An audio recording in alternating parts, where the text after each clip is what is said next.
जय जय रामकृष्ण हरी मंडळी. एका उदाहरणापासून मी सुरुवात करतो की एक गाव आहे की तिथं पाण्याची मोठी समस्या झाली आणि म्हणजे प्यायला सुद्धा पाणी नाही आहे. सगळे लोक त्रस्त आहेत. प्रत्येकाची अडचण म्हणजे प्रत्येकालाच पाणी नाही आहे. तो अशा गावामध्ये समजा एका व्यक्तीनं बोर घेतला आणि त्याला भरपूर पाणी लागलं. तर तुम्ही मग सांगा त्याचा फायदा झाला का त्या पुऱ्या समूहाचा फायदा झाला? त्याचा पण फायदा झाला आणि समूहाचा पण फायदा झाला. अशा पद्धतीने मी तुम्हाला सांगतो की बुवा मी पण असे शाश्वत शोधात प्रत्येकच माणूस असेल ना यार, काहीतरी असलं पाहिजे की बुवा तेवढे तरी 200-300 घरी आले बुवा की आपल्या घर चालवायची आपल्याला चिंता नाही, असं प्रत्येकालाच आहे ना. तो प्रत्येकजण त्याच्या शोधात होता आणि मला ते सापडलं. मित्र, मी तुम्हाला सांगतो आहे ना, मी काय सांगतो आहे ते मला समजून घ्यायचा प्रयत्न जर तुम्ही कराल, कारण तुमच्या कदाचित लक्षात येणार नाही की काय म्हणतो काय एक्झॅक्ट. अरे असं समजा की तुम्ही शेतात कोंबड्या सोडल्या तर तुम्हाला त्याला खाद्य टाकायची गरज पडेल का? कारण शेतामध्ये असे भरपूर जीवजंतू त्यांच्या खाण्यायोग्य जेवढं आहे तेवढं त्याला भेटून जाईल आणि दिवसभर त्याचं पोट भरून जाईल. आता आला सिक्युरिटीचा प्रश्न. अभे आपल्या कोंबड्यात चालल्या जातील तर आपण ते त्याला जगून काय उपयोग? तो हे पण बरोबर आहे. आता तुम्ही मला सांगा, मी याचं सेंटर काढलं की बुवा आता तुमच्या कोंबड्याला काही होणार नाही आहे, याचं तुम्हाला शाश्वती आली आणि शेतात ते जगणार आहेत पोटभर, याची पण तुम्हाला शाश्वती आली. तो ओरे मग सुटला ना प्रश्न. आणि एकाचा काय सुटला तुम्ही मला सांगा? एका गावानं, एका तालुक्यानं, एका जिल्ह्यानं, एका स्टेटनं जरी अंडे उत्पादन केले तरी उत्पादन म्हणजे त्याचा मार्केटवर परिणाम होण्याची शक्यता मुळीच नाही. कारण आपण हे बनवणार आहे ऑर्गॅनिक. आजपर्यंत ते कोणी ऑर्गॅनिकली बनवू म्हणजे ते कोण बनवू शकते? ज्यांचे फ्री रेंज चिकन आहेत, हे बा जे घराच्या जवळ 10-5 कोंबड्या, आणि ते भाग्यवान असतात. प्रत्येकजण ते करू शकत नाही. काही सामाजिक बंधनं, काही सगळ्या याच्या गोष्टीमुळं ते मोजकेच लोक असतील एका गावात की बुवा ते लोक ते करू शकतात.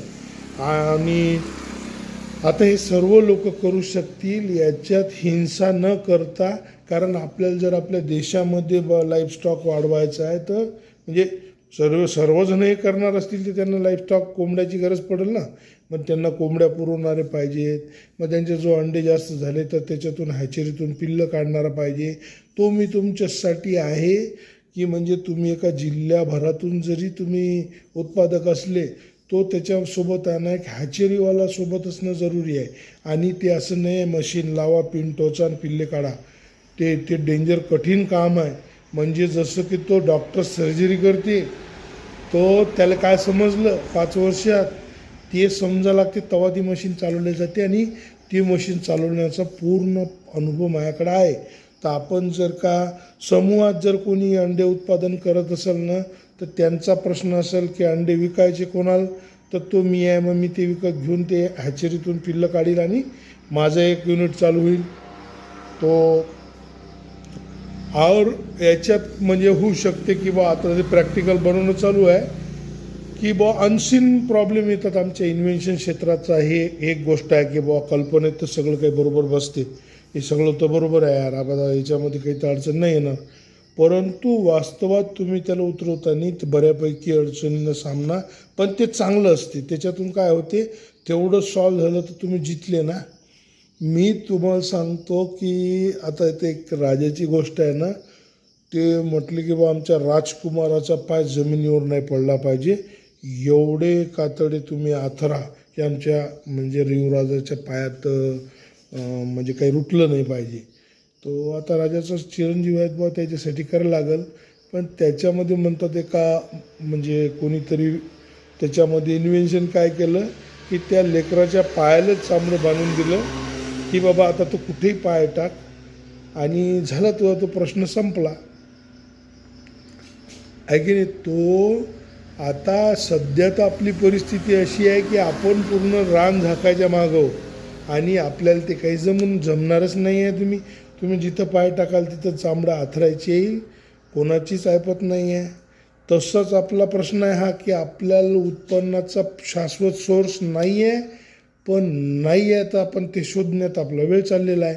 आणि मी तुम्हाला सांगतो, आपण शोधलं किंवा असं जर काही करता आलं की आपण एका जागी बसू यार, वैयक्तिक बसू आणि तुम्ही त्याच्यावर क्रॉस क्वेश्चनिंग करू शकता. आता कसं आहे माहिती आहे का, या म्हणजे तो इन्व्हेन्शन म्हणजे एवढी तरी लालचा मायात अजून बाकी आहे की त्याचं श्रेय मला भेटावं. की बाबा बनवणारा मी आहे, तो महत्त्वाचं काय, मी तर म्हणतो तो बनवता येते तर बाबा तू दाखवून दे लोकांना कसं बनवलं, याच्यातही शंका नाही. आणि मी ते पण करणार, मला त्यातून मिळलंच पाहिजे किंवा श्रेय मिळण्याची शाश्वती आली पाहिजे. मी याची पण वाट नाही पाहणार, कारण ते आम्हाला दिलेला प्रसाद आहे परमात्मानं. आम्हाला त्याच्यावर सोल्युशन सुटतं, समजतात की हा प्रश्न आहे आणि या प्रश्नावरचं उत्तर काय असेल, आपण कसं केलं तर आपण हे करू शकू. तो जसं त्या राजाच्या लेकराच्या पायाला तुम्ही चामडा बांधल्यामुळं आता जगभर तुम्ही कुठेही पाय ठेवा, तुमच्या पायाखाली तुमचे पाय जमिनीवर नाही पडणार. तसं सोल्युशन शोधलं यार की आता तुम्ही प्रत्येक जणासाठी एक शाश्वत सोर्स तर असणार आहे की आता तुम्ही हे करा आणि तुम्हाला तेवढं शाश्वत त्याच्यात भेटणार. कोणी नाही करू शकत असेल तर कोणी घेऊन द्या, त्याला म्हणा तू कर, तू 2 पैसे कमव, उरले मले पण दे आणि ते शेतकऱ्याला पण भेट, त्याची बी शेती त्याचे बी काही भेटू द्या. म्हणजे याच्यामध्ये प्रत्येकाला पॅसिव्ह झरे म्हणजे की नॅचरल तुम्हाला सोर्स आहे की तो पुअर डॅड रिच डॅड, त्या पुस्तकाचा सार काय माहिती आहे का, की तुम्ही असे झरे तयार करून ठेवा की आता इथून तुम्हाला 1-2 हजार 5,000 रुपये महिना, एकूण 5,000 असं तुम्ही उत्पन्नाचे सोर्स बनवून ठेवा. त्याचं तर फिलॉसॉफी सांगते की तुम्ही लोन घेतलं समजा 1,00,000 रुपये, आता ते 1,00,000 रुपयाला तुम्हाला 4-5 हजार रुपये समजा इन्स्टॉलमेंट आली आणि तुम्हाला जर त्याच्यापासून 8,000 6,000 रुपये इन्कम असेल तर ते लोन म्हणजे तुमची प्रगती. वास्तविक पाहता त्याच्यामध्ये सत्यता आहे. अहो तुम्ही मला सांगा, तुमच्याजवळ जर असा सोर्स आहे की तो 8,000 तो म्हणजे 5,000 तो घेऊन घेणार 1,00,000ची, ठीक आहे, 5,000 रुपये इन्स्टॉलमेंट तो घेऊन घेणार. तर असं कोणाचे पैसे वापरले त्याचं चार्ज भाडं त्याचं 5,000 रुपये त्याचं आहे.